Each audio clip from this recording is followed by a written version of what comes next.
सबको जय मसीह की। प्रभु का धन्यवाद करते हैं। आइए मेरे भाई बहन छोटा सा वचन लेते हैं, फिर हम प्रार्थनाओं में चलते हैं। हालेलुया। आज वचन निकाले निर्गमन की पुस्तक उसका 13वां अध्याय उसकी 17वीं आयत से पढ़ते हैं।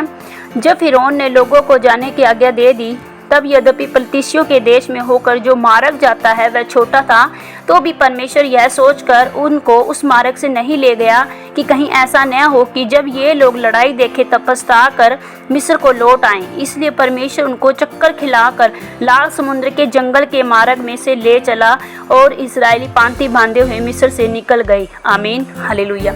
जी मेरे भाई बहनों, आज के वचन जो वचन हमने पढ़ा है, ये वचन उस समय का जब मूसा मिस्र से लोगों को, इजरायली लोगों को छुड़ा कर लेकर जा रहा था, तब परमेश्वर ने मूसा को बोला कि तू मेरे इजरायली लोगों को यहाँ से निकाल कर लेकर जा, मिस्र से निकाल कर लेकर जा। जब परमेश्वर ने देखा कि पलतीसियों का जो रास्ता बहुत छोटा है, अगर परमेश्वर चाहते तो इजरायलियों को पलतीसियों के नगर से भी मिस्र से निकाल कर कनान के देश में पहुँचा सकते थे मेरे भाई बहनों। लेकिन यहाँ लिखा है कि परमेश्वर ने पलतीसियों के देश से, जो कि छोटा मार्ग था, वहां से इजरायलियों को जाने के लिए नहीं कहा।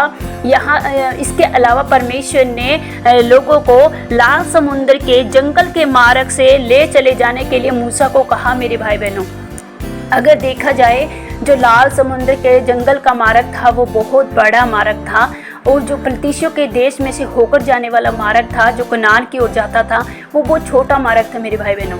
अगर हम इजरायलियों की जगह होते, जैसे कि इजरायलियों को ही पता था कि वो वहाँ का मार्ग बहुत छोटा है, और वो मूसा पर हर दिन कुड़कुड़ाते भी थे कि तू हमें इतने लंबे रास्ते से लेकर जा रहा है। और इवन जब परमेश्वर देखता है कि वहाँ जो पलतीसी के जो लोग हैं वो इजरायलियों के साथ लड़ाई करेंगे, युद्ध करेंगे, और जो इजरायली लोग हैं वो शायद घबरा जाएंगे, इसीलिए परमेश्वर ने उनको जंगल के मार्ग में से लेकर जाने के लिए मूसा को कहा। जी मेरे भाई बहनों, आज ये वचन हमें क्या सिखाता है मेरे भाई बहनों? देखिए मेरे भाई बहनों, हम सोचते हैं कि हम हमारे जीवन में जल्द से जल्द हर चीज़ को पालें। बिल्कुल, हम चाहते हैं कि अगर हमारी प्रार्थनाओं में इतनी डिले है, इतनी लेट क्यों होती है। हम अक्सर अपने हर दिन प्रार्थनाएं करते हैं, हर दिन परमेश्वर के प्रति अपना समर्पण भी दिखाते, लेकिन फिर भी हमारे जीवन में वो काम जल्दी नहीं होता है।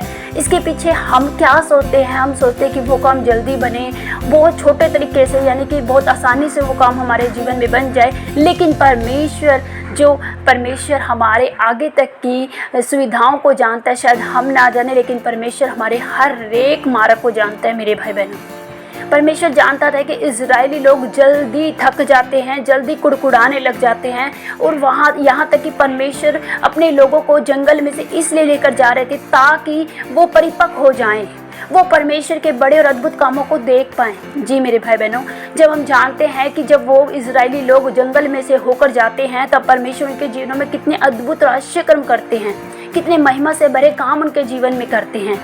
अगर परमेश्वर उनको उस छोटे रास्ते से जल्द कनान देश में पहुंचा देता, तो क्या परमेश्वर अपने चुने हुए लोगों को परख पाता? नहीं परख पाता मेरे भाई बहनों, क्योंकि हम जानते हैं अगर हमारे जीवन में अगर आशीषों में डिले है, लेट है, यदि लेट है तो वो ग्रेट होता है मेरे भाई बहनों। Late is great, good time is best time. क्यों कहा गया मेरे भाई बहनों? क्योंकि परमेश्वर हमसे ज़्यादा उत्तम जानता है।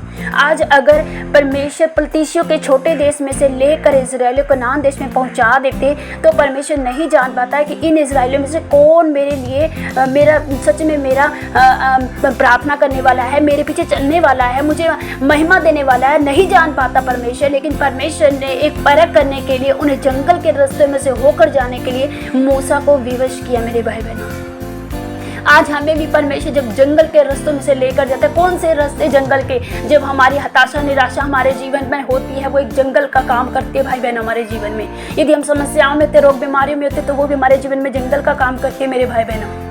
परमेश्वर हमें इन चीज़ों में होकर, इन दुख परेशानियों में से निकाल कर परिपक्व करते हैं, हमारी परख करते हैं। हमें देखते हैं कि ये कब तक मेरे पीछे चलेगा, क्या मेरे पीछे चलने वाला ये सच में मेरा आराधक है या नहीं है, क्या सिर्फ और आशीषों के लिए मेरे पीछे चलता है।